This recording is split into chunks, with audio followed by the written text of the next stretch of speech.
Can you hear me? I'm here. Go on.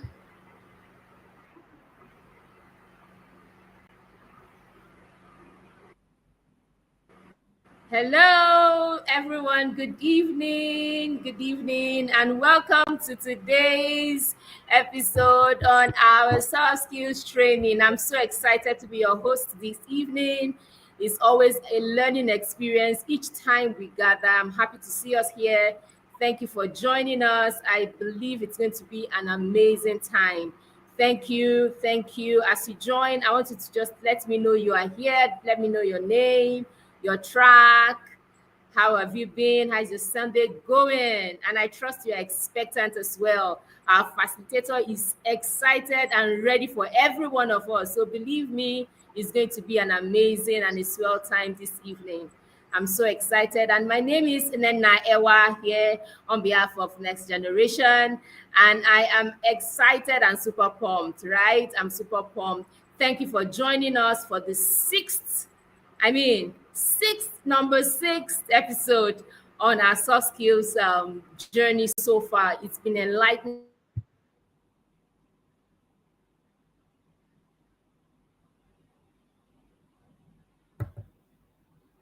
Cybersecurity track, hello, data analytics. As you're joining, let me know your track. Let me know the track you are in. Let me see you. Let me see you. Let me see your comment session. Let me see your comments. Then please speaking, please go ahead and ask your questions, right? Feel free. Take notes. My notes is ready. My barrier is ready. I'm ready to take notes. I'm ready to learn. So take your notes, okay? And don't forget to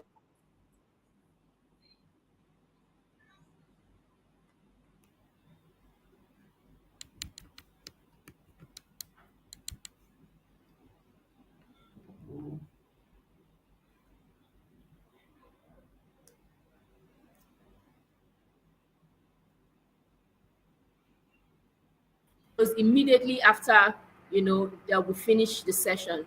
All right. So, okay. So let's pray briefly. Heavenly Father, we thank you for this evening. Thank you for gathering us yet again.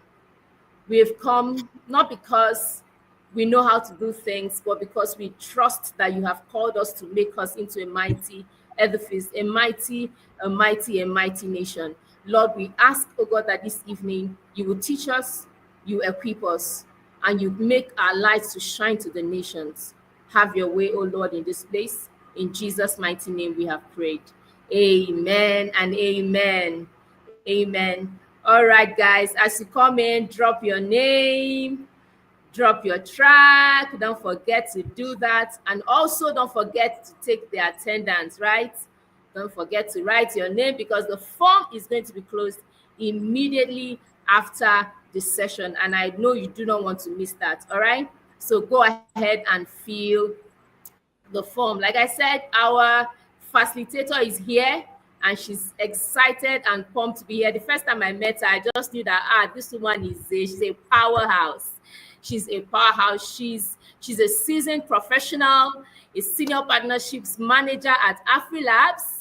AfriLabs is a pan-African innovation-focused organization that works with over 500 innovation hubs in 53 countries and other stakeholders to raise successful startups and entrepreneurs. With extensive experience in corporate events management, corporate communications, project management, she brings a wealth to her role. Ladies and gentlemen, all right, please, together, I want you to drop your favorite emoji at the comment section. But before we even allow our speaker to take the stage, right? I want you to drop the fire emoji, drop your session. Don't forget, make sure you take your attendance because it's important. All right. Ask your questions. There's also a form for you to ask your questions. So you use the form, drop your questions there, and be rest assured that it's going to be attended to by our facilitator. All right, ladies and gentlemen, drum roll. Let's welcome our facilitator, Miss Felista Aku. Drum roll. All right, ma'am, Thank you. please take the Thank you stage, so ma'am. much, See you, ma'am. Nina. Please confirm that you can hear me. Thank you, ma'am. Can you hear me? I can hear you Okay, so loud I, and I want to clear. believe every other person can hear me. Good evening, everyone. It's a pleasure to be with you. Special thanks to Mr. and Mrs. Hamilton Gabriel for having me. I'm always excited anytime I'm in the midst of the next gen team, to share my experience and for us to learn together. I'm particularly excited about today's topic because of how important and integral it is in the workplace. So, today we will be talking about how to build communication and collaboration skills for workplace productivity. This is one of the most important soft skill any young person can hone to become really successful in his or her career. So today we will be learning the foundations of effective communication. We'll also learn how to identify barriers and solutions to communication issues. We'll learn how to apply practical collaboration techniques and how to use tools and behaviors that enhance team productivity. Now, when we look at today's fast paced environment, where we talk about hard skills, tech skills, technical expertise and the likes, as important as those skills are, it doesn't sit alone, right? And it's not enough. Success really relies on how well we interact, share ideas, solve problems, and build trust amongst ourselves. So, what is communication? It is basically one's ability to clearly express ideas and understand others. Anytime I want to describe or define communication, I would always say that you haven't quite communicated until the information you're trying to pass across is received as intended, because sometimes you are trying to pass a message across, you're trying to communicate, but then you are not putting it in a way that the recipient receives it as you intended. And if that does not happen, you haven't effectively communicated. And collaboration, on the other hand, is one's ability to work effectively with teammates or other people to achieve a shared goal, right? So the key word here is a shared goal. You cannot be collaborating when you are working on different goals, different agendas, different projects, and the like. There has to be a unified goal where every single person is working together to achieve. So, whether you work in a small team or a large organization, it's important to strengthen these skills so you can become more productive, reduce misunderstanding, and contribute meaningfully to your workplace culture. As we proceed, I'm going to share how I learned communication in a very hard way. Some 9 years ago, when I started my career, I will share that experience with us. So, why is communication and collaboration very important? Research shows that 85% of workplace success comes from strong interpersonal skills. Also, effective communication improves clarity, reduces conflict, duplication of work, and boosts morale. Imagine a situation where, because there is no synergy, there is no communication, there is no alignment amongst team, you know, I'm working on something, and then because you are not aware that I'm working on that thing, you're also working on it. Okay. So let me give you an example. You are part of, let's say, the marketing team of an organization, right?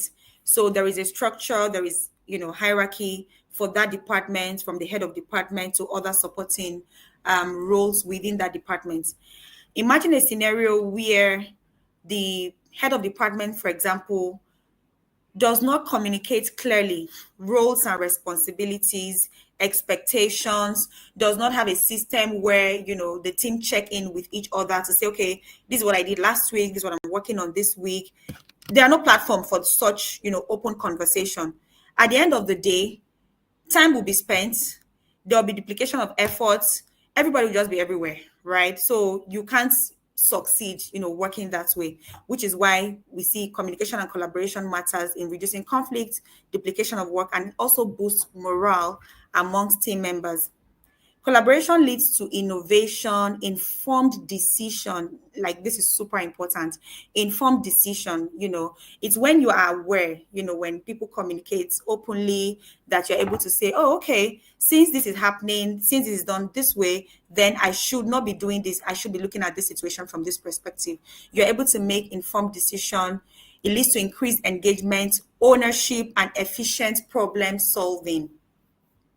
So basically, what we are saying is that both communication and collaboration matters a lot in a workplace. Now, when we talk about communication, what are the forms of communication? Communication can be verbal, and by verbal, these are through like meetings, phone calls, presentations, like I'm doing right now. It can also be written through your emails, your reports, documentation, concept notes, and all of that.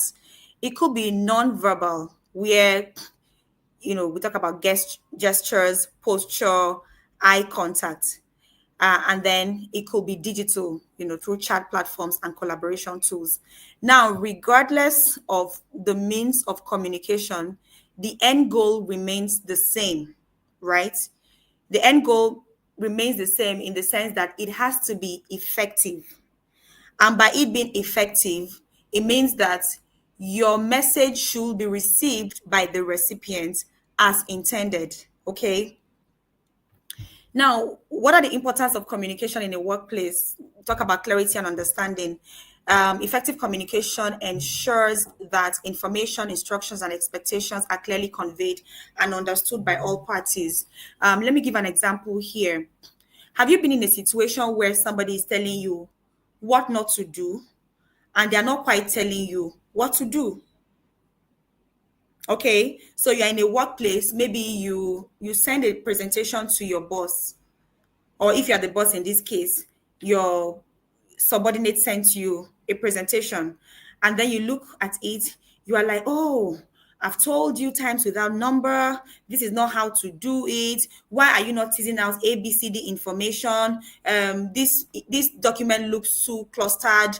It looks too, I don't like it. But what do you want? What am I supposed to do? You haven't clearly communicated. At the end of the day, you have succeeded in demoralizing somebody, putting them down, but you haven't said what needs to be done. So a better option would be you looking at that document and then clearly stating certain things to say that, okay, this is a presentation. Typically, you shouldn't have too much text. Maybe keep your text under whatever number you want to keep it at. Number two, put your thoughts in bullet points. Number three, clearly. So that way, the next time the person is bringing another presentation, the person is able to have worked on the items you identified from the previous submission without fail, without mistakes. But if you don't, identify and clearly, communicate, this is how you should go about it, then the person will keep, making the same mistake. And you may be feeling that that person is not smart, right? Not knowing that it is courtesy of your lack of effective communication. Now, communication also increases employees' engagement and morale. So when employees feel that their voices are heard, their opinions are valued, they have access to the information that they need, it basically enhances their sense of engagement and morale. I'll give an example of my workplace, right? So I sort of report to two line managers on two different aspects of my role or my work, right? And for both of them, I have bi-weekly check-in with them. So bi-weekly check-in, that's twice every month, right? And then what I do, I come, I tell them about what I'm doing, if there are any challenges, I tell them they, seek their support on how they can help me get out of it, and even ask some kind of very sincere questions. I remember when I had my first meeting with both of them this year, and that meeting was supposed to, like, okay, tell us about your wins for last year, what you're looking to achieve this year, and a couple of things like that. When I finished going through what was stipulated in the agenda, I had to ask them, okay, what do you think about my performance last year? And guess what? It was there were great reviews, but then the only thing they told me that, okay, would like you to pay attention more to this, it came from both of them. And then I realized that, oh my goodness, okay, if both of them have seen this, it means that I really need to work on this to improve, beyond the, oh, well done, it's been amazing, you've done well, and all of that, right? So communication also improves, employees' morale, makes them feel heard, makes their perspective, feel valued, right? It also enhances collaboration and teamwork. Clear communication facilitates collaboration among team members, enabling them to work together harmoniously. It promotes the exchange of ideas and encourages active participation and shared purpose, resulting in higher levels of productivity. Um, I feel like, I mean, the saying, team, together, everyone achieves more. It's just so real. It's not one of those cliches or, trying to sound good. It's just a real thing. And it's something I try to encourage amongst any team I'm leading. But then if I'm also speaking to um, line managers, people who have people working under them, to encourage, collaboration and teamwork amongst each other. That your work is on marketing does not mean that you cannot contribute to another person's work, in another department. Um, I'll give an example. Just 2 days ago, a colleague of mine from another department wanted to negotiate a deal. So the person is working on a project and wanted to, feature somewhere in one event like that. And she's like, oh, Felisa, can you please join me in this meeting? I'm not sure. I saw their rate is really high. What I'm offering is not a lot. I'm like, okay, sure. As long as my calendar is free at that time, I'm happy to support. And I got in the meeting, we spoke, and I told the person, it didn't matter whether the person was charging $1 million and what I had was $1. $1 million and what I had was $1, right? But then I was just able to come through for that colleague, communicate the value in having us at their event, and we agreed, right? So what I'm trying to say here is, do not create a system where, because, oh, I am graphics, all I do is graphics, I don't have anything to contribute to project team, I don't have anything to contribute to what other departments, like, so be collaborative in nature. I'm not asking you to leave your work and go work elsewhere, but if you're working in a team that values collaboration, either through, having team update meeting. We do that in my office. We call it bi-weekly team update meeting, where every department comes, and then, you're able to present what you've done in the last 2 weeks. Not present it for the sake of presentation, but present it with the impact you've made over the last 2 weeks. And that's way, oh, okay, I'm able to know what's happening in the other departments. I can ask questions if I'm interested in a project. I can, learn. I can even say, oh, okay, you guys are working on this thing. I have this skill and I'm happy to contribute pro bono, for example.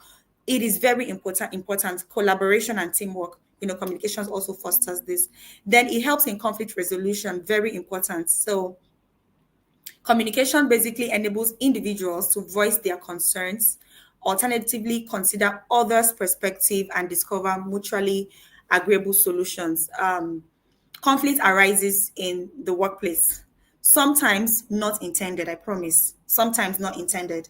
But with communication, you are able to resolve such conflicts within a workspace, and then, focus on building success. I'll talk about how to professionally resolve conflict in the workplace shortly. And then, of course, it helps in decision making, which I've talked about earlier. Now, what are the barriers to effective communication? There are different barriers to effective communication, from language and cultural differences to assumptions and stereotypes, to poor listening skills, distractions and multitasking, emotional triggers or stress, inconsistent body language. If I were to go through each of these. It might take a bit of time, but let me see if I can speak to them very quickly. Just a second. Okay. There are some cultural differences that make some people it hampers some people's effective communication, yeah, maybe you're a man, where you're coming from. Obviously, even from an African perspective, a man is the head. You get into the workplace, your boss is a woman, and then that alone has built an image in your head such that you you don't want to take some kind of instructions as is. This is a workplace, is an instruction to do this. You are looking at that person, this person is a woman, why should the person do this? And then you are reading meaning into every body language of that boss because she's a woman. I mean, they're just different cultural nuances that hampers certain people's ability to effectively communicate in a workplace. It shouldn't be, right? Another thing is assumptions and stereotypes. You have already made an assumption in your mind that, okay, this person is coming to me to ask me to do this project because of ABCD. You're not even right. You just have that assumption in your mind.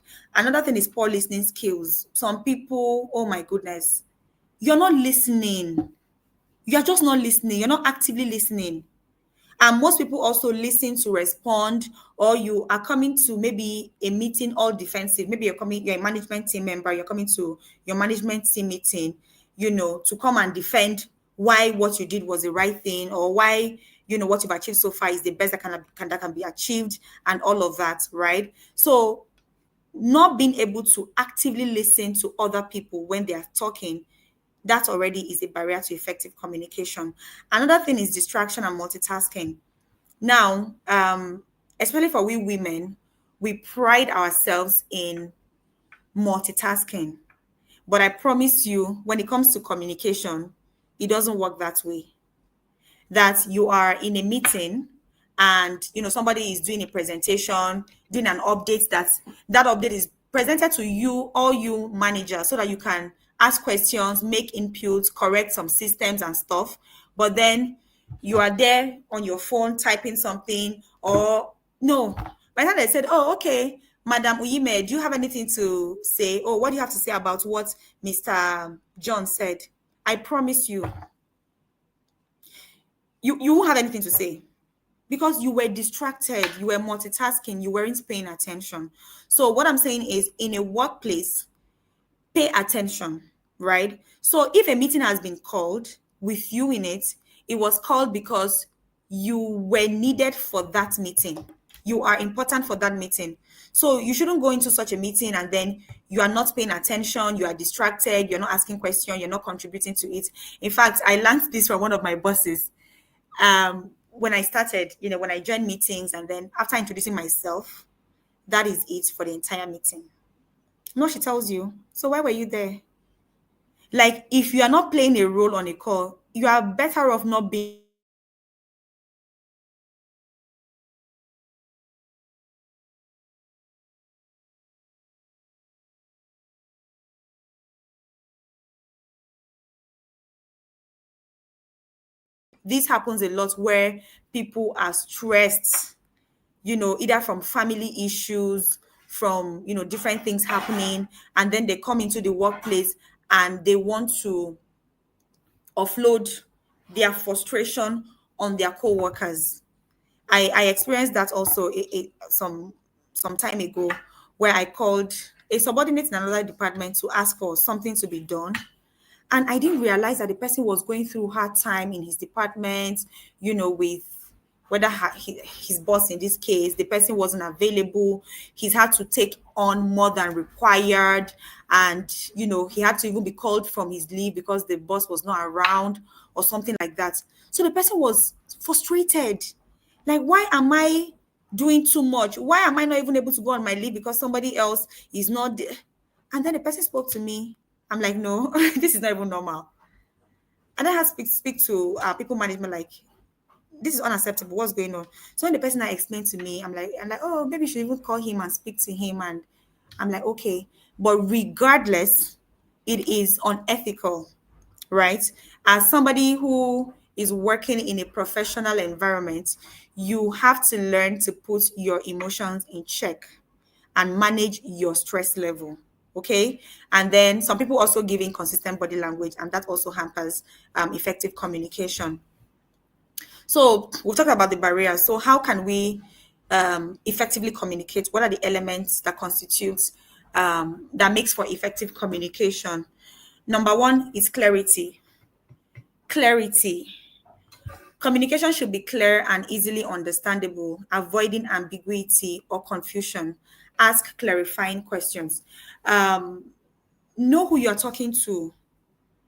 Know who you're talking to, whether you're talking to, you know, I want to believe everybody in the workplace should be at least a graduate, or are you talking to your boss? How are you communicating?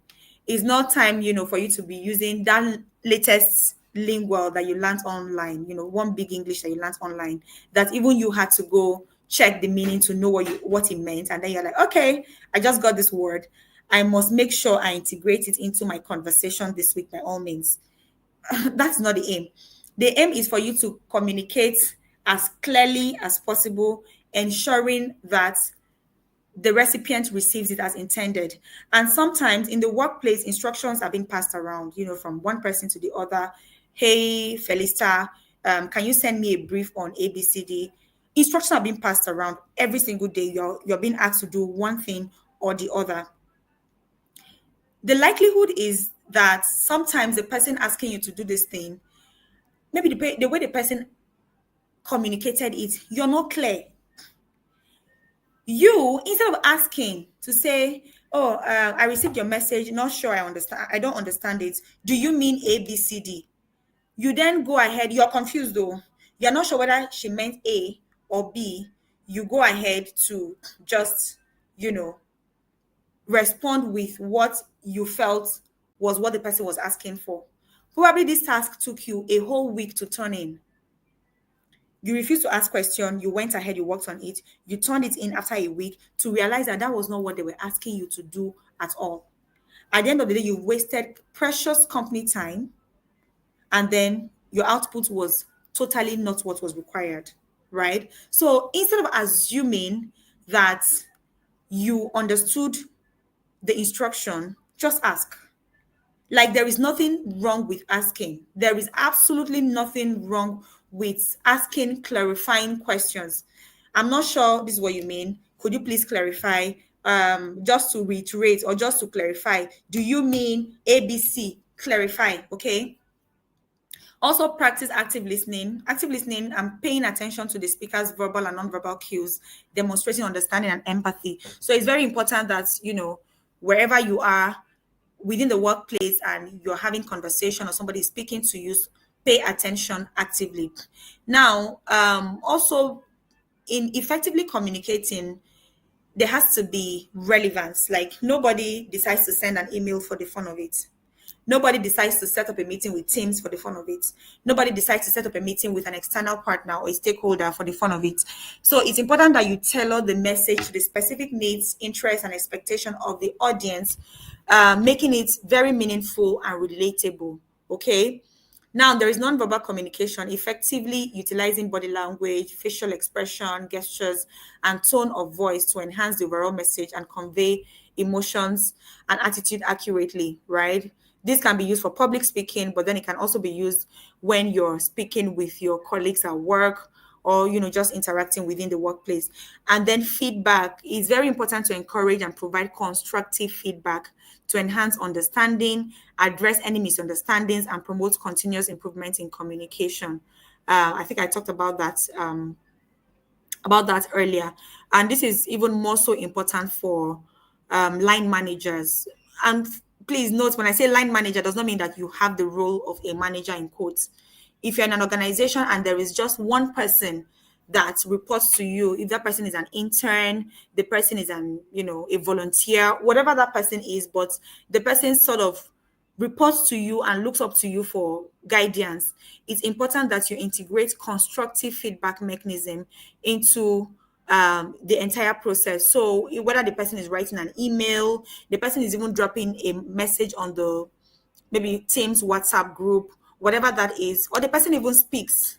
I gave one of my team members the opportunity to present in a meeting. So out of excitement, the person was just talking about who we are, what we do, and then the person used a, a phrase. When I heard it, I'm like, what? What did I just hear? And I immediately went into the person's WhatsApp, like, this is inappropriate. No matter the excitement, no matter, this shouldn't come out of your mouth in a workplace, like in a professional meeting. And then, so that is how you provide feedback, okay, constructive feedback, to your team members. So let's quickly go over the do's of effective communication. I think if you haven't heard anything I've been saying all this while, if you can pick the do's and the don'ts for effective communication, you would have gained something, right? So be clear, concise, and use simple language. Practice active listening and engage with the speaker. Pay attention to nonverbal cues and use appropriate body language. Show empathy and understanding towards others. Choose the right communication medium for each message, considering formal versus informal communication. I always tell people, why call a meeting for an information you could as well pass via an email? Like, why? You are setting up an entire meeting to inform me that the date for an event we were planning has changed. Like, why? Do you understand? So when you have a message to communicate, ask yourself, what is the right channel and even the most time effective channel of communicating this, right? And then use that medium. But then also something for me to put out there here is that in workplace communication, try as much as possible. In fact, ensure that all important conversations are documented. Okay. So whilst you have your WhatsApp groups, you can quickly take your phone and call somebody to say, oh, okay, are we doing this? The person say, yes, go ahead and do it. The person has approved it though. Then you go ahead and you implement the stuff without maybe an email to follow up on that conversation for documentation purposes. You go ahead and implement the stuff, and then tomorrow something happens, and then they're like, oh, who asked you to do it? People get really defensive in the workspace, I tell you. And it's very important that you look out for yourself in a work environment. And one of the ways to do that is to ensure that every important conversation is documented via email. So what I do most of the times is, when I have such important conversations, maybe because it's urgent and I had to maybe quickly call a partner, on the phone, because I have a lot of my partners on my WhatsApp. So if I need quick decisions, I can even easily say, hey, can I call you quickly? I call you, we discuss. So when you give me the green light, I am dropping that phone and I'm following up with an email to say, dear whoever, as discussed on WhatsApp or as discussed on the phone, please, so that it shows that yes, this ever happened. Okay. Also choose the right, seek clarification and confirm understanding, which I talked about. Very important. Never assume that you understood an instruction or a message that you never did, right? Or you're confused about. Now, what are the don'ts? Avoid making assumptions and provide the necessary context. Never assume. Never, never assume. If you're unclear about anything, ask. Don't interrupt. Let others express their thoughts fully. Oh, this is so important. This is so important because a lot of times we see our personalities get in the way when we're in the workplace. So you see team members that, in fact, I'm like, what is the hurry? What is the hurry? When you're in a meeting, people are talking. The worst you can do is raise your hand while the person is talking, meaning I'm raising my hand to make you know that I would like to speak right after you. But that somebody is speaking, you're like, oh, let me quickly, come in here. Oh, I just say, let me share this before, it doesn't escape my memory. Oh, no, it's not an effective way to communicate. If you're in a workshop, you're in a key informant interview, you're having meetings with your team, and maybe while somebody is talking, you have an idea or you have a question to ask, you can pen it down. If perhaps chances are that you may forget, you can write it down, and then when the other person finish speaking, you can then speak. Okay, so whether in meetings, whether in person, it is rude to interrupt people. Then respond constructively, avoiding defensive reaction. um don't do that, right? Whether you're stressed, whether your emotion is all over the place, still calm down, because I know that there are times when people just do the ridiculous, and then you're wondering, how could this person do this? You're angry, you're tense. The next thing would be for you to just pick your phone and then yell. It's not the right way to communicate in the workplace. So if you're that upset, the best thing to do is to take a deep breath. If you need to wait for another 5 minutes before you call that person, please do. But refrain from using negative or disrespectful languages. Stay focused and avoid multitasking during conversation. And then don't rely solely on digital communication. Prioritize face-to-face interactions as much as you can. Here is just basically talking about the difference between effective communication and miscommunication. So when we talk about clarity, anytime your messages are unclear, confusing, and prone to misinterpretation, know you have miscommunicated, right? So sometimes when you're even typing a message, just ask yourself, the first thing that should even come to mind, if it's an email, for example, or a WhatsApp message or whatever it is, maybe to a colleague, ask yourself, why am I sending this message? Like, what is the call? Okay, I'm sending this message to seek approval for ABCD. Then read what you've written. Is this message unclear? Is it confusing? Is it prone to different interpretations? If yes, it means that you should redo or edit the content you put together already. So for clarity, effective communication, messages are clear, concise, and easily understood. For miscommunication, they are not. Active listening. For effective communication, listeners listen attentively, engage, understand, and respond appropriately. But for miscommunication, listeners may be distracted or fail to comprehend the message. Now, for nonverbal cues such as body languages support and enhance the message. So it means what you're saying and the vibe you're giving, either by your facial expression, your gesticulation aligns. But for miscommunication, it does not align. Empathy. So if you want to communicate effectively, you are empathetic. So you show understanding and consider the perspective and emotion of others. But for miscommunication, not at all. When it comes to feedback, you provide constructive feedback, fostering mutual understanding and growth for effective communication. And for miscommunication, your feedback will be vague, like I explained earlier, not concrete, harsh, unhelpful. And that in itself hinders effective communication. And in terms of context and timing, effective communication is adapted to the specific context and appropriate timing. This is also very important. This is also very, very important in the workplace. You should be able to read the mood or, the phase, what is going on around the organization, and learn to know when to bring things up. So let me give you an example. You're maybe on your team, you're entitled to a bonus every 6 months. And then this June, you know that the organization is going through hard times. You know that it's been a struggle paying salaries because maybe business has not been so great. I mean, for effective communication, you should know that it's not the best time to talk about your promotion or your salary review or your bonus or whatever that is, right? So understand context and timing in the workplace. So let me just paint quick scenarios in the workplace. So in a business meeting, when you call for a meeting, maybe amongst your team or peers or maybe partner or whatever that is, it's important that when that meeting starts, you set the context. Why are we here? So you should be able to effectively communicate the goals and objective of the project to the team members, ensuring that everyone understands their roles and responsibilities, right? If it's a customer service interaction, you should be able to, actively listen to the customer's concern, empathize with their solution situation, and provide clear and concise information. How many of you have had to call, say, your internet service provider or your bank, when you have issues? You see the way they respond to you. They pick the call, they introduce themselves, they ask how they can help you. Then when you tell them the situation, they first apologize for the inconvenience and then they provide solution, right? So that is effective communication right there. And if it's during public speaking, you need to captivate the audience through clear and articulate delivery.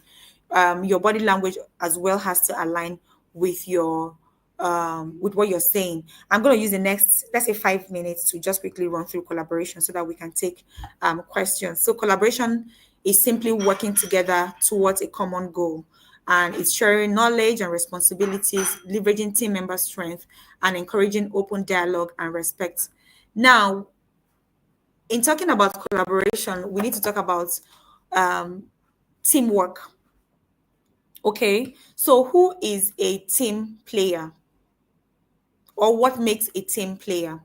So, as I'm going through these qualities, ask yourself if you are a great team player or not. And if you're not, you can begin to see how you can effectively integrate these qualities into your routine, into your life to become a better team player. Number one, team players are reliable and accountable. Oh my goodness. Ah, and these qualities, it really shows in a team. I promise you, even if you're working with a team of 20, 30, 40, you can pinpoint the ones that are reliable and accountable. I can do that for my team. I know team members that I can just tell that, look, we want this thing done, and I can go to bed knowing that it will be done with no excuses, with no, oh, there was no light, oh, my battery, like no excuses, is going to be done, right? They are open-minded and adaptable. Great team players are open-minded and adaptable, meaning that they have their views, they have their ideas, but then they are open to saying, what do you think about this? Oh, okay, meet on a level ground, say, okay, I think your idea is better than mine. Let's go with yours. And they are quick to adapt to such ideas. They are good communicators and they resolve conflict effectively. They are willing to support and mentor others. Oh my goodness. So there are a set of people who want to be this you just want to be the best on your team. It's not a bad thing to be the best, but it becomes bad when you just want to be the best and you don't want anybody to match it. Okay. They say in the village of the blind, an eyed man is the king. Why would you want to be the only light on your team? There's something I used to tell, heads of departments, that if you are the only light in your department, meaning if we remove you from your department, that department is going to die, then you haven't quite done well. But when you raise a team of people, maybe you're the head of department, you have 4, 5, 6 people working under you, and anything makes you go out of office for a month, 2 months, and the organization does not feel it because you have one or two persons that you have mentored, you have coached, you have supported over the years, and can stand in your shoe effectively, you haven't quite succeeded, right? So, as a team player, you're smart, you're a good communicator, you are efficient, you are effective, you know your onions, all of that.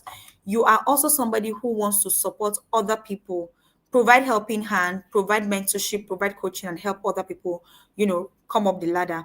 And then you contribute to the shared vision of the organization. So 10 tips for improving the way you collaborate with your team. Regular communication, whether this is through check-in. For me, every week, every Monday, I check in with my team. Every single Monday, we do that, just to ensure that we are aligned, we are working together. If there are any issues, we can quickly deal with them. Give clear and precise feedback. Be open to discussion.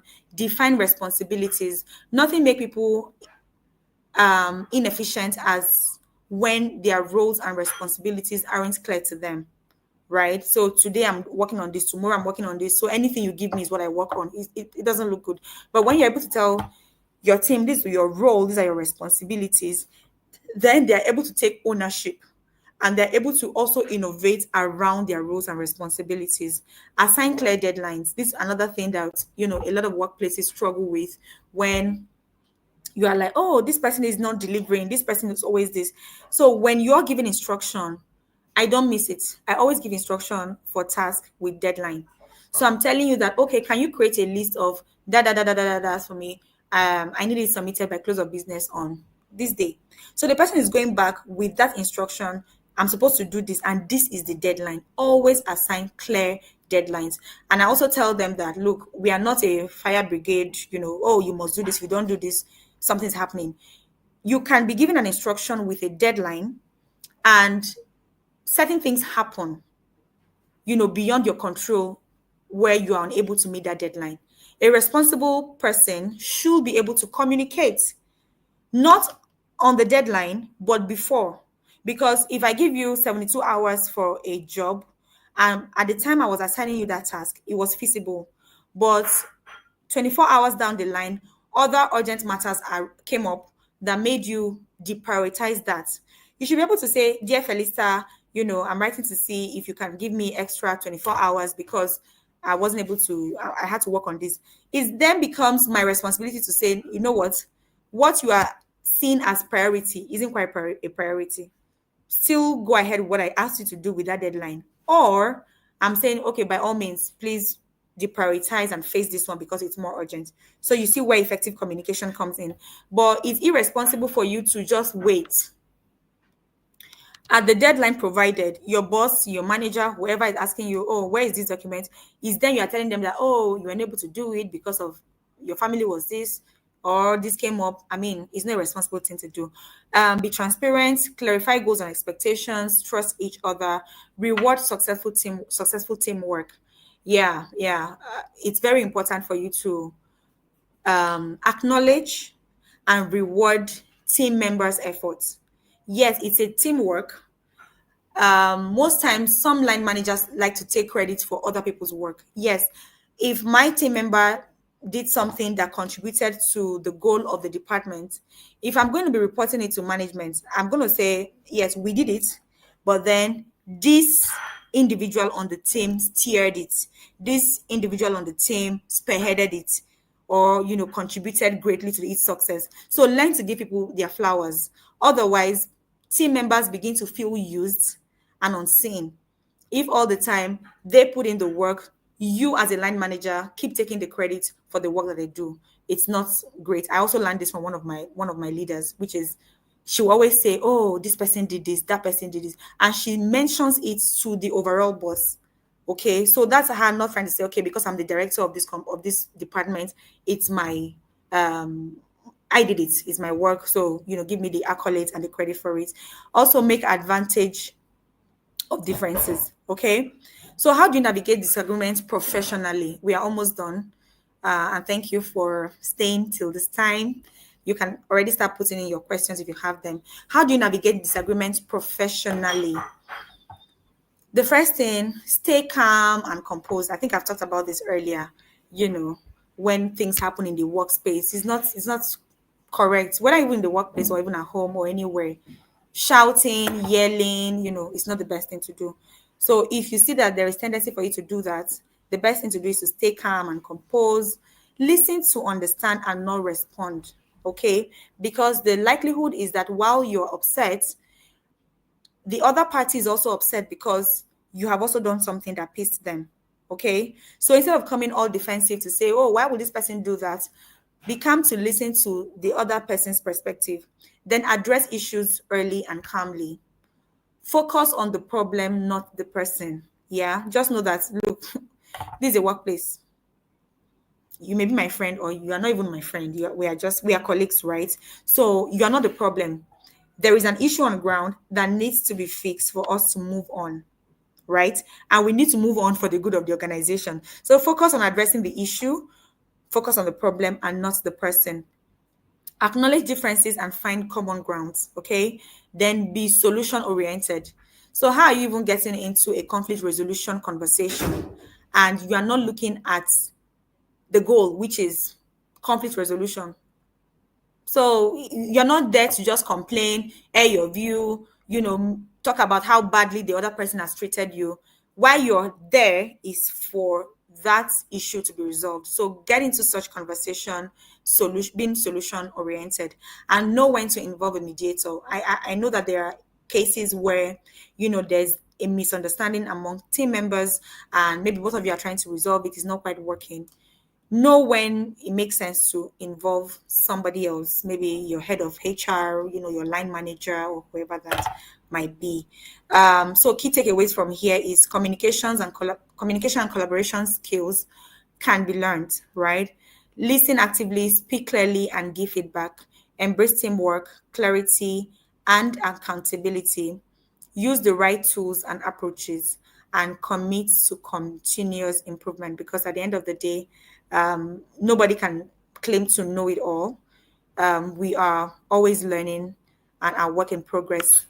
Um, I wish there was a way I could ask a question to see to get a response. But the story I said I was going to share with us on how I learned communication in the hard way.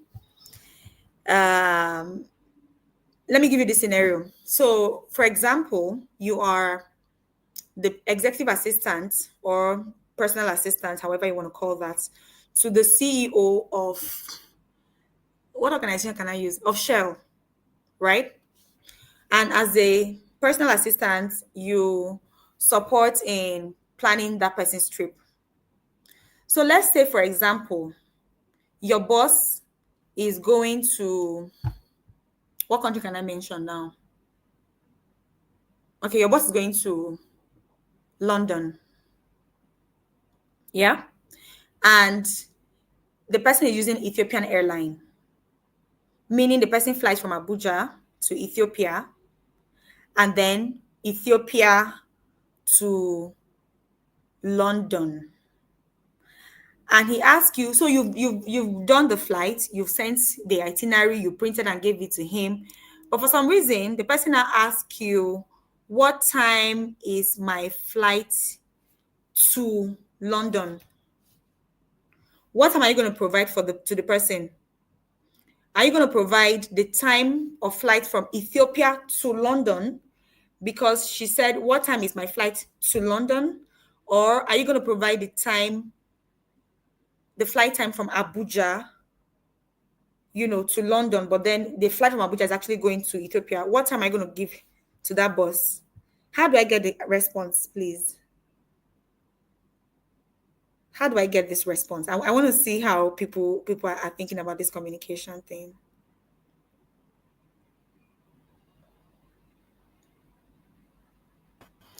So I've told them to type on the chat box, so they'll respond on the chat box. Okay, these YouTube chats that I'm seeing here, right? Yes. Some people have been coming in. Okay, I have to go back to those. But can people start responding to this Chat on the scenario? comment section.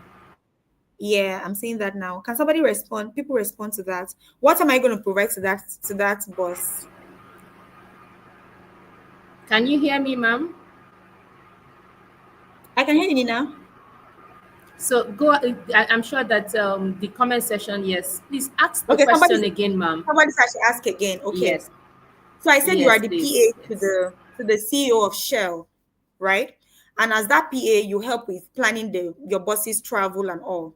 Your boss is traveling to London, okay, using Ethiopian airline. So it means the person is flying from Abuja to Ethiopia, then Ethiopia to London, right? So he now asks you, what time is my flight to London? To London. What time are you going to give him? Are you going to give him the time of departure from Abuja or the time of departure from Ethiopia? That's the question. Is it clear now? Yes, I believe it's clear now. Yeah. Yeah. I want to start seeing responses. Austin, I don't know if I'm allowed to answer the question. yes, you can answer. Please Or should answer I while I wait wait. for other No, people? answer. You can answer. Answer the All question. right. I believe the person I should provide the takeoff time from Abuja, not from Ethiopia, because that's where the Okay. journey actually starts, so that my boss is able to plan properly. And I believe that should be the correct time to give my boss. Yes. Okay, great. But yeah. Hamilton said time from Abuja Okay, to I see Ethiopia some. and Ethiopia. Yes, he said time from Yeah. Abuja to Ethiopia and Ethiopia to London. Great, great. Peter Gloria said, I would say from Ethiopia to London is so and so, but don't forget you are departing from Abuja to Ethiopia. Thank you. As in, this was just so important. So let me give you how it happened for me. Unfortunately, that was 2017 when I started working. So my first job was as a PA. Now, if I knew effective communication as I do right now, Austin said I will give him the time for Abuja to take off, after which I can still chip in the time frame. You guys are just so amazing. I wasn't that amazing that time, I promise. So when she asked me, oh, what time is my flight to? So she asked for the flight to her final destination, and I knew it was a connecting flight. So because I was confused, instead of me to number one, and all these responses are valid. So when you're confused about an instruction, you would seek clarity. Okay. If you're not able to seek clarity, provide all the options, which is what Mr. Hamilton said, which is, I'll give you your time from Abuja to Ethiopia and then Ethiopia to London. So if you're not clear, you ask. If you're not able to ask, present all options so that if whether you're looking for time from Ethiopia to London or Abuja to London, you have all the information. So you know what yours truly did? I was confused. I then asked my colleagues, because I was the youngest on the team, the latest employee at the time. I'm like, see what the boss is saying. What does she mean by this? Guess what? My colleague then told me that, yeah, she said, what time is our flight to London? Meaning the flight to London, like the flight to London. That means Ethiopia to London. That was what my colleague told me. So I was unclear. Rather than seek clarity from the person who gave the instruction, I sought clarity from somebody who gave me the wrong response. So I went ahead to give her the flight time from Ethiopia to London, and she missed her flight.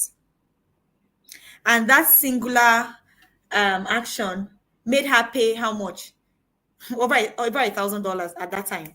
That was some good money. Do you understand? So I learned it the hard way. Which is why when it comes to communication, I immerse myself in it so deeply to say that when you are not clear, even if the message is clear and you are still feeling like maybe this is not it, just ask, clarify.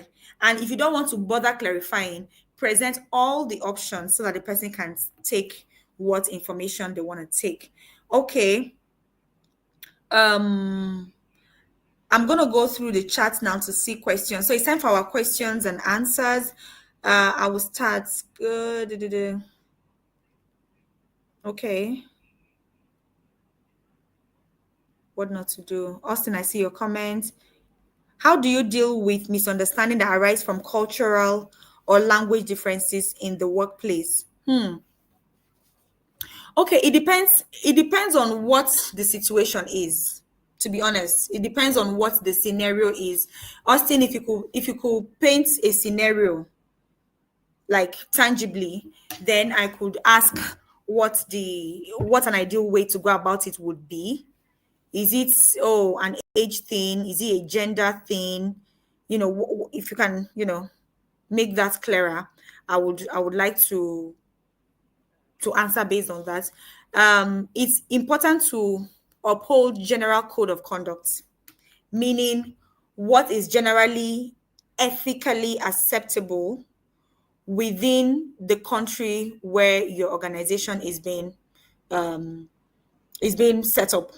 I work for a Pan-African organization. So while we are Pan-African, I deal with people from all walks of life. I'm not even trying to, like, literally India, America, London. So what I try to do is I can't go and be, trying to understand everybody's culture, but then I try to uphold what is ethically, agreeable. So let me give you an example. In my office, we do first name basis. We don't do Miss or Mrs. Felista or Mr. Taye. No, it's Taye, it's Felista, it's whoever. So I'm speaking to somebody who is my father's age, an American who is my father's age, and I'm saying, dear Wills, I hope you're well. But guess what? When I'm speaking to my Nigerian counterparts, I never address them without putting their initials. So I can't be sending an email to somebody whose name is Bankole, and I'm saying, hi, Bankole. I don't do that. So I will always say, dear Mr. Bankole, dear, for the women, I don't do Miss or Mrs. because it's not my response. I don't know whether you're married or you're not married, and I don't want to tell a single lady Mrs. and she feels offended, or tell a married woman Miss and she feels offended. Rather, I go with MS. So MS is for women generally. So whether you're married or not.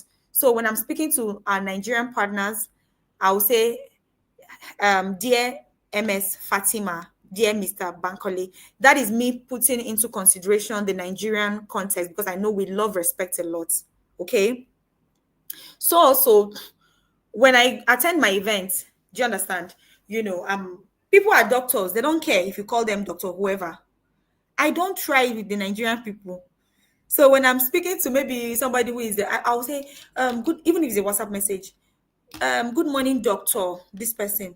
So that is me just working based on, oh, okay, these guys take this thing seriously, while these other people don't take it seriously. Okay. So if I understand better the context you're trying to paint here, Austin, I'll be able to address it better. Austin is asking again,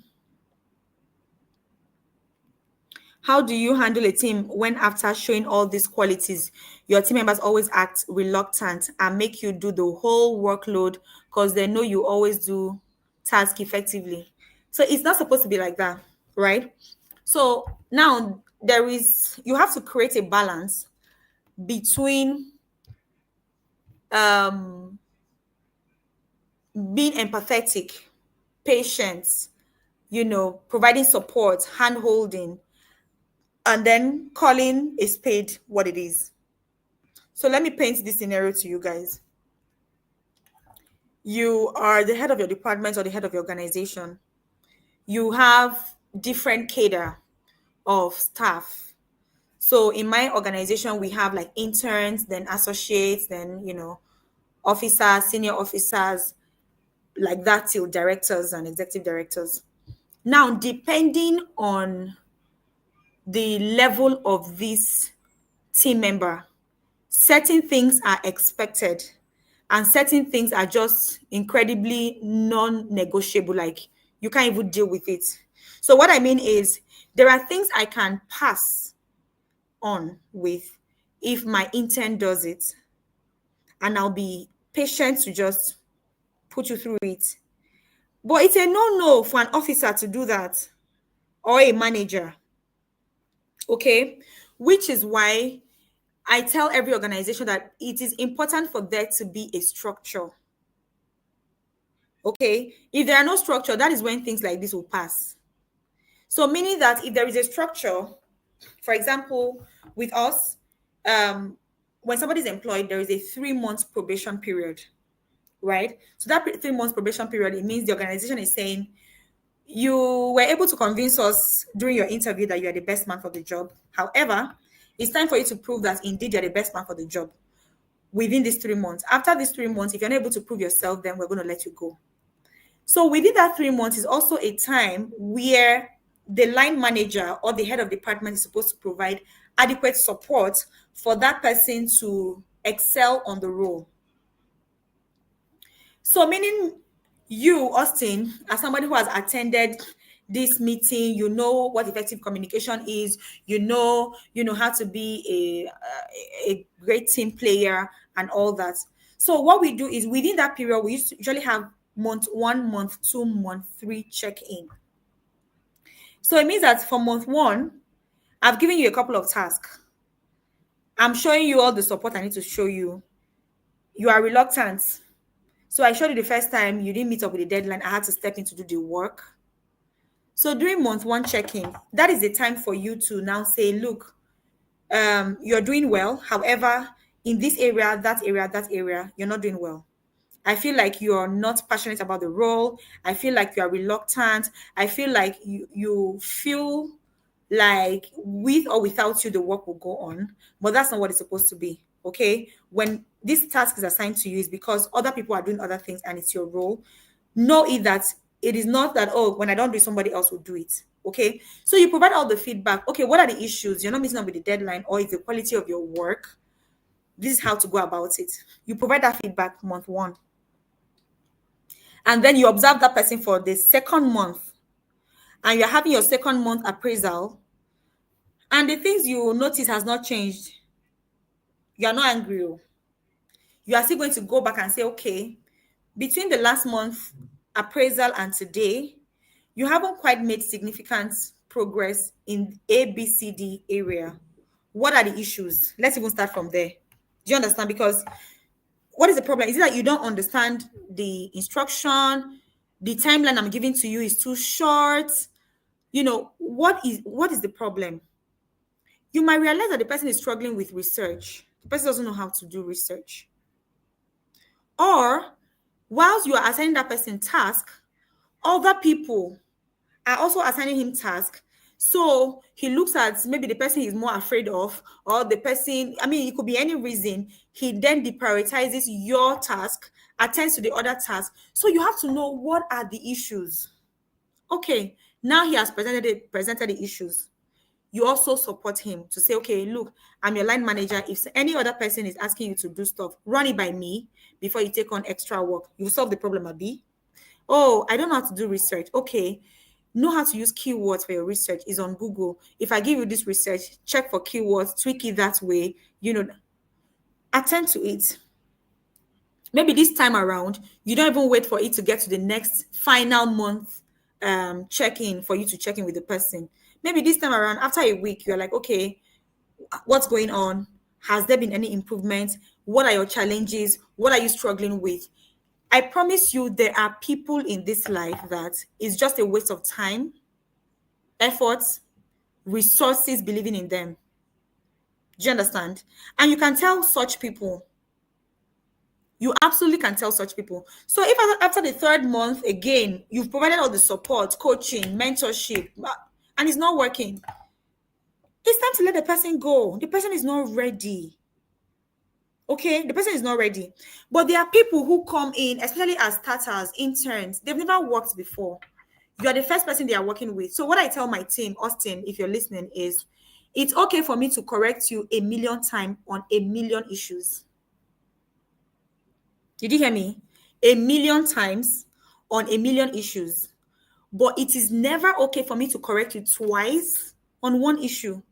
You can't, I mean, it's not a good use of your time, even as a line manager. Okay. So meaning that feel free to come to me, ask your questions, let me know what the issues are. As I observe your lapses, I'm going to be giving you guidance and telling you that this is not how to do it, this is what to do. But that I'm having to say one thing again and again, I'm doing your work, it's not going to happen. So if there's no structure in the organization, you may want to think about putting a structure. And if the structure is there and there is a policy, then follow the policy. A workplace is not where you do friendship, Yeah. I had somebody I gave a long rope to pull because I felt like, look, this girl, you're so pretty. I'm just seeing myself in you. I just want you to grow. I gave a very long rope to pull until I could no longer do it. Okay. So it's very important that you create that balance. Austin, I hope this answers your question. She said some team members will just choose to frustrate their team lead. No. If somebody's frustrating you, there is something you gave a room, there's a room you're giving, which is why it's very important to give clear instructions. Do you understand? So, for example, I'm the head of partnerships for my department. I have a couple of people working under me, and we have different areas where we fundraise for, right? So they have what they do on a weekly basis. We have meetings. You present your, if I give maybe, okay, you're supposed to research funders for ABCD. I give you a number on Wednesday when we're having our meeting. You come there, not our Monday meeting. That one is just Monday meeting, check-in, quick 30 minutes. But our department meeting on Wednesday. So how are you even coming there? So you come to that meeting this week, you don't have your research ready, or you present your research, I give you feedback. Next week, Wednesday, we are still making the mistake. And then I'm keeping you for 2 years. Come on. It doesn't make sense, right? Okay. Please, I will appreciate if this class, okay, sent to WhatsApp. Okay. Okay. I will give him the time. I think because somebody is saying, how do I communicate with my manager? Because at times some technicality is beyond the manager because she's not grounded in the field. And when you try to explain it, the manager will be doubtful. Okay, so let me put it this way. Fortunately or unfortunately, a system has been created in a work environment, and it's unethical to jump the ropes. Okay, even if you feel or you even know that you are smarter than your line manager. Unfortunately, it is what it is. Unfortunately, it is what it is. So the only thing you can do is, as a forward thinking employee or team member who wants the organization to succeed, is to provide as much support as you can, right, to ensure that the department is successful. So let me speak to what Abu David is saying. So you have a head of department, and of course, the person did not become a head of department if the person did not qualify. Let's put that on one side. However, skills don't always align. So some people are tech savvy while others are not. And that does not make them less smart. Okay. Which is why it's important to build a dynamic team. So meaning that you are the head of department, you need people who have skills, soft skills in this, tech skills in that, so that everybody can contribute to the overall success of the department. So how do you communicate with your manager? Because at times some technicality is beyond the manager. She's not grounded in that field. And when you try to explain it, the manager will be doubtful. I don't think doubtful is the word, because everything boils down to how you present it.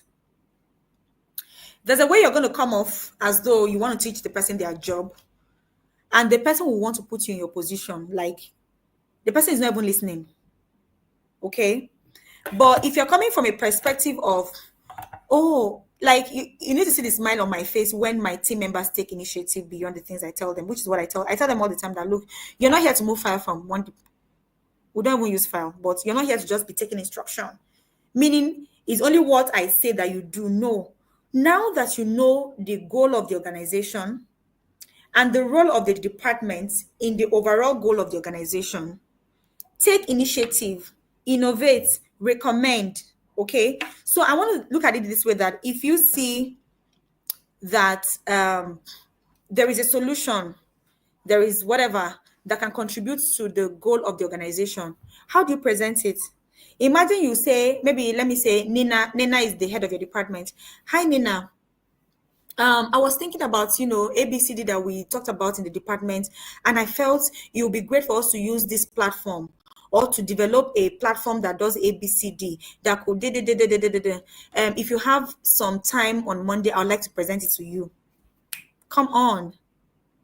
The person is like, oh, really? Okay, I'm available at 12 noon. Let's talk. You don't go there as, I am the pro. And you also don't go there like you want to teach her job. No.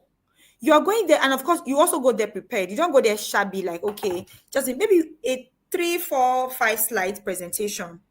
You're going there correct. And then you're like, okay, this is what I'm talking about. So, because of this problem, I don't know what the solution is. I don't know what you're trying to communicate with her. I'm just giving a scenario. So I feel like if we do this, do that, guess what? It's not you that is going to present it to the management, if that person is your boss. So if the person sees that, oh, this is going to even make us look good in management team, she's going to ask you some questions, because at the end of the day, she's going to sell this idea, not you. Which is why I also talked about people giving their team members their flowers. So if she buys into the idea, she may need to ask you a couple of questions to clarify gray areas and be confident that this is something okay. So in the next management meeting, she can now say, oh, okay, so this is what we are working on. We are thinking of ABCD. So if the board smiles, if the management team smiles, are like, oh, this is really incredible, something we should definitely approve. Okay, they're already actioning it. That manager should be nice enough to say, by the way, it was Abu who recommended this. So it just registers in the leadership that, oh, okay, this guy is contributing meaningfully. But you also have to be patient, because you already said this person is not technically inclined. Okay. So sometimes the person might even be asking a question that you feel like, that's so basic. Like, why? I mean, how is she even asking me this question? Tone, attitude, disposition says a lot. Okay. So yeah, that's a better way to go about it. But not even think of jumping that person to go present your idea to the superior. It's not the right way to work in an environment. Okay. Okay, I think that's all. Okay, you said, but there are bosses that do not like too much questions. How do I engage them in that? Let me also say this. Do not ask me questions that you can find on Google. Do not ask me, like, do not ask me questions that you can't find on Google. Ask me questions that I really need to be the only one to give you that answer. Okay, let me give you this example. You joined a team. I'll use I'll just use myself. You joined my team as a partnership associate, right? And then I say, oh, Nina, send a profile to this client. And you come to me, hey, hi, Felisa, please send me the profile. Have you exhausted other options? Why am I the one sending you profile? There are other team members that have been in the department for 2-3 years. They are so people don't understand this thing. So your boss has 1,001 thing they are doing. I promise. I promise you, they're not trying to form busy. These guys are busy. So if you're going to reach out to them for things that only they can approve. So an example is this. My boss, my overall boss, has a chief of staff, has an executive assistant, and maybe I want her to meet with an ambassador somewhere. But I'm like, oh, you know what? I want to have this meeting. I don't want to go alone. I feel like I need her to join me for this meeting. And then I'm like, Anna, are you available by 2 p.m. on Monday to meet with? Why? Why are you asking her that question? Why can't you ask the PA? Why can't you ask the chief of staff? Do you understand? So it depends on what you're asking. I promise. It depends on what. So if you're not asking reasonable questions, you're not asking questions like somebody who has even spent some time gleaning out some information. There's a question you approach your boss with, and then she knows or he knows that you've done a bit of work in the background and will be proud of you. Not seeking information that you can either get from Google or other members of the team. You are stressing that person. And it makes you look not smart. It makes you look like somebody who is not smart. And you don't want that. Yeah. So only go to them. Look, before I go to my boss, I ask myself, like, okay, is there a way I can do this? So sometimes, like now she's on leave. I needed her to sign a document very urgently last week. So like I didn't have the time to give her 4-5 hours. So as soon as the email, my subordinate sent the email to her to approve, I just said, hi, could you please approve this urgently? And then she immediately just approved. Okay. So if you're going to be meeting your boss, don't spam them every time you're asking unnecessary question. How do I do presentation? How do I do this? Maybe ask some this thing. Okay. Oh, Afilabs was founded in 2011. I realized that they said 5 hubs, but this information is not, public. I've had some meetings where these people are asking me some of these things. She'll be happy to respond to that. So it's not about the question. What question are you asking? But ensure that you limit all options of sources where you can get answers to your question before you reach out to your boss. But then, if there are one-on-one sessions that happen orderly, maybe once a week, once a month, you can also aggregate, questions that are bothering you, important questions around your role, around the organization, and then you ask during that time. Don't be in your boss's DM every 2 minutes. It's draining. Okay. Um, how do I communicate displeasure to my line manager about how he addressed an issue towards me, especially if I was misunderstood without being disrespectful? Absolutely. Absolutely. So I had to, I did this with my my team member. So let me give you this scenario. I was on leave for 2 weeks earlier this year, and I put my officer in charge. So there was a task that needed to be done, and then she did it the way we would normally do it. But then she noticed there was a gap somewhere, which she raised with the other teams. And they made her, like, convince her that that wasn't the right thing. And she changed it. And by the time my director saw it, my director was super disappointed. having that come from her. So the first thing I told her is, number one, you have to learn to stand up for yourself, because I had to defend her at the end of the day. But if I wasn't there, you will take backlash for something that was not your doing. Do you understand? So number one, you have to learn to speak up for yourself, because some people like to look good in the presence of bosses. Nobody wants to have a bad record, and there is absolutely nothing wrong by you standing up for yourself. Being silent in the workplace is not always the best. I'm not asking you to be defensive or anything, but if somebody is trying to say you did something that you did not do, and you have proof that it wasn't you that did it, raise your hand. Say, actually, this, da, da, da. Okay, let me give you an example. Just recently, we missed a deadline. We missed a deadline for a submission by 15 minutes. Okay, and it wasn't my fault that happened. And because it was a collaborative work, I needed to get some documents from other team members to be able to submit. We missed it by 15 minutes. So I spoke to one of my directors. I said, look, I'm going to give a timeline. If a submission is 10th, I'm going to make sure that we submit on 9th. Okay? And then my team sent an email to the other department saying, this came in, this, you have been assigned this, you have been assigned that. All submissions should reach me by 12 noon the previous day. Guess what? 12 noon that previous day, I didn't get the document. And then by that next day, which is the submission deadline, we started running helter-skelter again. And it got to my director. And they're like, I have to present the email. Okay? That, look, I did everything I was supposed to do. All the documents that we needed to put together for my department were ready, uploaded in file, and shared with the person who was supposed to print. Your team didn't give me. So why wouldn't I be like, oh, let me not throw somebody under the bus? Let me not. No, you have to learn to stand up for yourself. Now, to your question, Madam Uyime, how do I communicate displeasure to my line manager about how he addressed an issue towards me, especially if I was misunderstood? Look, you are a human being. You are a human being. I like to use myself as example when things happen. So, Madam, you may listen to this scenario.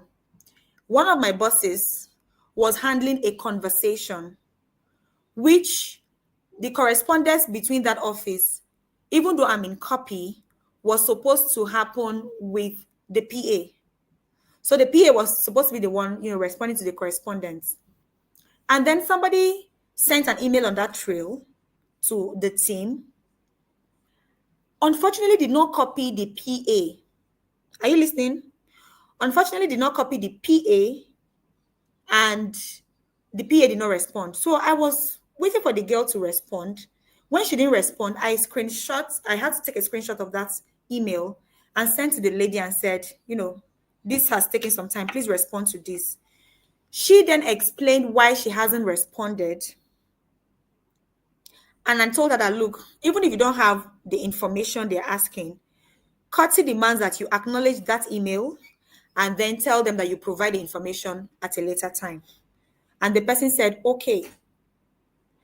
When I sent that screenshot, the person still didn't tell me that, look, I don't have this in my inbox. I wasn't copied. So I didn't even realize that the person wasn't copied.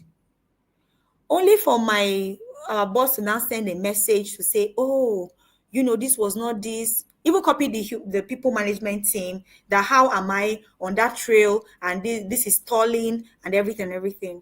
So I didn't like the tone of that email, coupled with the fact that HR was copied. Meaning what? Do you understand? So when I had my check-in with the person, and I had to clarify with him that, look, this didn't come out. I wasn't pleased with the way this came off, because this happened. See the screenshot I sent, to follow up. So I didn't even realize the person wasn't copied, and she didn't mention she wasn't copied. She only told me she was going to respond and all that. Like, oh no, don't worry about that. It's not a big deal and all that. Yes, the person didn't quite say he was sorry, but I communicated my displeasure, and the person knew that, it wasn't quite my fault that what happened. Okay. So for me is, you try to always be at your best, but if you're being misunderstood in the workplace and being bashed for something that is not quite your fault, you should be able to be bold enough to respectfully. So you're not going to come to your boss and start yelling. I'm like, oh, how could you? Why would you send me that kind of email? This. You start from a point of, I received your email on this issue. I wasn't quite pleased with that because um, the way you saw it wasn't the way it happened. This is what happened. Then show, which is why I keep saying phone conversation does not work. Because if I'd called that person to say do this, and the person says I didn't call the person, I'm done. But because it was a screenshot, an email, a WhatsApp message, they can see the date the email came, the date I sent the screenshot to say please respond, what the person said, and all that. So that would be my fault. But please, if you're misunderstood in the workplace, even if it is by your overall boss, go through the right channel, not reporting. If you want to have a conversation, you can say, hey, I'd like to have a meeting with you briefly to talk about ABCD. Okay. That's important. Okay, I think we should be wrapping up now. Um Over to our moderator. I don't think there are any further questions.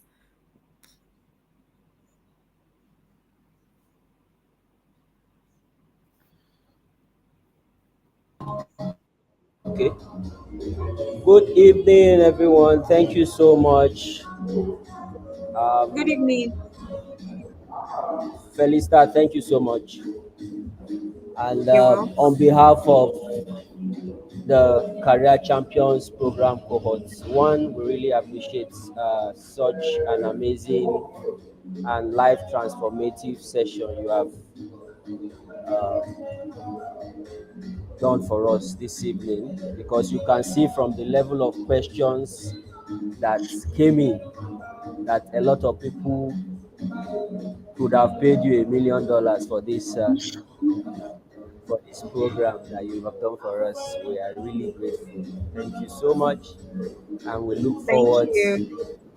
to engaging with you more and more, because what you have given us today is just enormous. It's enormous. It's rich. It's just life transforming, and we couldn't be anywhere else but here on this show with you. So we are so grateful, and we will still be in touch with you. Thank you very much, and God bless you for Thank you, everyone, availing for us having this me. opportunity. Yeah. Thank you. Thank you so much. Have an amazing week ahead. Bye. Bye.